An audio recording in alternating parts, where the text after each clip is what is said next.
안녕하세요. 혹시 무언가를 배울 때요. 어떤 날은 이상하게 술술 풀리고 또 어떤 날은 영 진도가 안 나가는 경험 다들 있지 않으신가요? 연습량은 뭐 비슷한데 말이죠. 네, 있죠. 오늘 저희가 살펴볼 연구가 바로 우리의 내적 상태가 학습 속도에 어떤 영향을 미치는지 이걸 좀 파고든 연구입니다. 여러분이 보내주신 논문이에요. 네, 아주 흥미로운 연구죠. 카네게 멜론 대학 등의 연구진이 진행했는데요. 원숭이가 브레인 컴퓨터 인터페이스, 그러니까 줄여서 BCI를 사용하도록 훈련시킨 연구예요. BCI요? 아, 생각만으로 컴퓨터 커서를 움직이는 거요? 맞습니다. 쉽게 말하면 그렇죠. 이 과정을 통해서 뇌 활동하고 학습 사이의 관계를 좀 자세히 들여다본 겁니다. 와, 진짜 SF 영화 같은데요. 그럼 원숭이는 구체적으로 어떻게 학습을 하게 되는 건가요? 핵심은 그 매핑 규칙의 변화에 있어요. 매핑요? 매핑 규칙이요? 네, 처음에는 원숭이가 익숙한 방식, 그러니까 특정 뇌활동 패턴으로 커서를 특정 방향으로 움직이도록 설정을 해요. 이걸 연구진들은 직관적 매핑이라고 부르더라고요. 아, 익숙한 방식, 네. 그런데 갑자기, 정말 갑자기 연구진이 이 규칙을 바꿔버리는 거예요. 예를 들면 이전과는 전혀 다른 뇌활동 패턴을 써야만 커서가 원하는 곳으로 가도록요. 아하, 그럼 원숭이는 이 새로운 규칙에 적응하면서 뇌 활동 패턴을 바꿔야 하잖아요. 이게 바로 저희가 관찰하려는 운동 학습 과정인 거죠. 뭐랄까, 자전거 핸들을 왼쪽으로 꺾으면 오른쪽으로 가게끔 갑자기 바뀐 그런 상황이랑 좀 비슷하다고 할까요? 아하, 네, 이해가 되네요. 그럼 그 적응 과정에서 뇌는 어떻게 반응하나요? 연구진이 특별히 주목한 게 있었나요? 네, 있었습니다.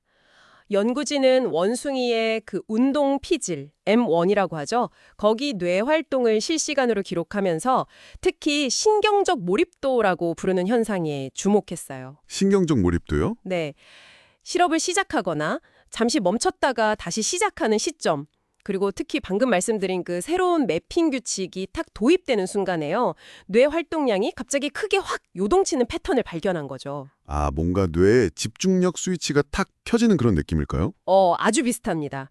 실제로 이 신경적 몰입도 변화는요, 각성 상태나 주의력과 관련이 깊다고 알려진 동공 크기 변화와도 양의 상관관계를 보였어요. 오, 동공 크기랑요? 네, 그러니까 이 신경 신호가 원숭이가 과제에 얼마나 집중하고 있는지, 또 얼마나 동기부여가 되었는지, 이런 내적 상태를 반영하는 걸로 볼 수 있다는 거죠. 여기서 진짜 좀 기묘하다고 할까 흥미로운 점이 발견되었다면서요.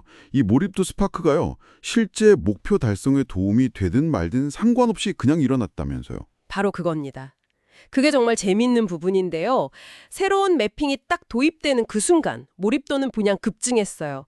그런데 이게 커서를 목표 지점 T+라고 할게요. T+로 더 잘 가게 하던 아니면 오히려 방해하던 그러니까 T- 목표든 이걸 전혀 가리지 않고 그냥 나타났다는 겁니다. 정말요? 도움이 안 돼도요? 네, 이건 뭐랄까 거의 반사적인 반응에 가까운 거예요. 뇌가 상황 바뀌었네? 일단 집중하고 그냥 외치는 것 같달까요? 아, 잠깐만요. 그럼 그 반사적인 집중 때문에 오히려 불리해지는 경우, 그러니까 T- 목표 같은 경우도 있었다는 거잖아요. 뇌가 좀 비효율적인 것 아닌가 이런 생각도 드는데요. 아주 날카로운 지적이십니다. 네, 단기적으로 보면 그렇죠. T+ 목표는 이 묻지마 몰입도 증가 덕분에 초기 수행 능력이 갑자기 확 좋아지는, 뭐랄까, 행운을 얻은 셈이고요. 반대로 T- 목표는 오히려 더 어려워지는 불운을 겪은 거죠. 아, 뇌가 일단 각성 상태를 확 끌어올리고 나서야 이 에너지를 이제 어떻게 써야 하지? 하고 파악하는 셈이라고 볼 수 있어요. 허허허. 마치 갑자기 어려운 문제가 딱 나와서 일단 정신 바짝 차렸는데 그게 도움이 될지 독이 될지는 나중 문제다 이런 거군요. 정말 흥미롭네요. 그럼 학습이 진행되면서는 어떻게 되나요? 계속 그렇게 바짝 긴장 상태를 유지하는 건 아닐 거 아니에요? 그렇진 않습니다. 네, 학습이 진행됨에 따라 전반적인 신경적 몰입도는 점차 감소하는 경향을 보였어요. 아, 줄어드는군요. 네. 그런데 여기서 또 미묘한 차이가 발생합니다. 그 T+ 목표 있잖아요. 초기에 도움받았던. 네네. 그 경우에는 몰입도 감소가 주로 커서 움직임에 직접적인 영향을 주지 않는 약간 뭐 배경 조율 같은 신경 활동에서 일어났어요.